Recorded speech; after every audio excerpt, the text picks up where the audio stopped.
Hello สบายดีมื้อนี้มาอยู่กับข้อยนุ่นทีวีมื้อนี้ข้อยสิมาสอนเอา data ฟรีจากลาว Health นี้เนาะนี่สามารถใช้ได้ทั้งหลัก2หลัก5หลัก7หลัก9จะได้ data 500เมกะไบต์แบบฟรีๆโอเคพอเข้าแอปแล้วแบบเด้อนี่เนาะหน้าต่างแอปนี่ลาว L A LAOH HEALTH โอเค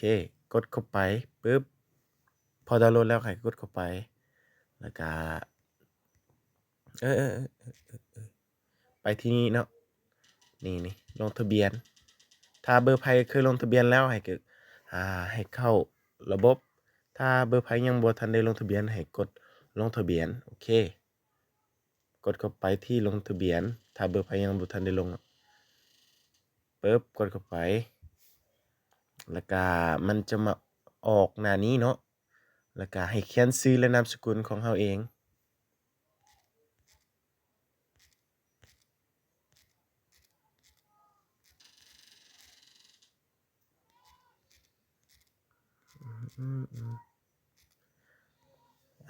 แล้วก็ให้ใส่เบอร์ที่เราจะลงทะเบียนเนาะโอเคข้อยสิเบอร์แป๊บเด้อเฮ้ยผิดแล้วตัวใดว่าเบอร์วะนี่เฮ้ยมื้อนี้ข้อยสิมาสอนหลัก2เนาะนี่หลัก2โอเคนี่ใส่20หรือว่า020ก็ได้เนาะข้อยใส่20แบบนี้เลยอันนี้คือเบอร์หลัก2เนาะโอเคบอนรหัสเฮาสิกดค้างอยู่พี่แล้วก็เลือกทั้งหมดสำเนาโตวเบอร์ก็ได้แล้วก็ให้อ่านี่ติ๊กบนนี้เนาะบนเขาเปิดตานี่เนาะ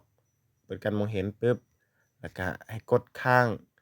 บอนรหัสผ่านนี้แล้วก็ให้กดวางมันบอกแนวนี้เนาะรหัสผ่านต้องมีอย่างน้อย8ตัวอักษรรวมทั้งตัวอักษรตัวเลขก็ต้องมีตัวอักษรตัวอย่างเราตื่มอังกฤษเนาะปึ๊บตัว P มันก็ได้แล้วแล้วก็ให้พ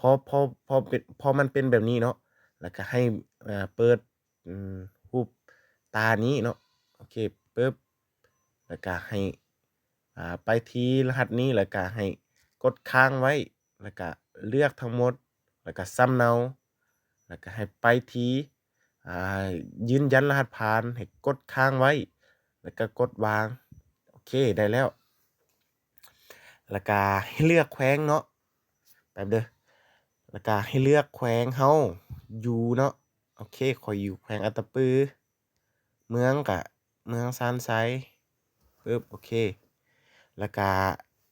ให้ใส่วันเดือนปีเกิดนี่วันเดือนปีเกิดเราเนาะโอเคเราสิพิมพ์ก็ได้หรือว่าสิไปบ่นี้ก็ได้เนาะนี่โอเค Time lets me go โอเคแล้วก็พอฮอดหน้านี้เนาะให้กดสำเร็จปึ๊บแล้วก็บ่นี้ให้เลือกเพศเนาะอ่ามีทั้งเพศหญิงและเพศชายเนาะโอเคข้อยเป็นผู้ชายก็ให้เลือกเพศชายปึ๊บบอนแป๊บเด้อบอนที่อยู่บ่เขียนก็ได้หรือว่าเขียนก็ได้เนาะ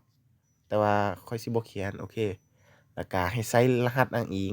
เขาบอกว่าใส่รหัสผู้แนะนำเพื่อรับ data 500เมกะไบต์จาก Unitel ให้ใส่รหัสอ้างอิงข้อยนี่เนาะ98422 192นี่98422 192เพื่อรับ data 500เมกะไบต์จาก Unitel โอเคพอใส่รหัสอ้างอิงแบบนี้แล้วก็ให้กดอยู่พี่เนาะนี่ my tick อยู่พี่เนาะข้อยได้อ่านและเห็นดีกับข้อกำหนดและเงื่อนไขปึ๊บ แล้วก็มันสิออกลงทะเบียนเนาะโอเคแล้วก็ให้กดไปที่ลงทะเบียนนี้ปึ๊บแล้วก็นี่เนาะป้อนรหัสยืนยันระบบได้ส่งรหัส OTP เข้าเบอร์โทรศัพท์ของท่านแล้วนี่เนาะแล้วก็ให้ใส่รหัสที่เขาส่งหาเบอร์เราเนาะโอเคแป๊บเด้อข้อยสิใส่ก่อน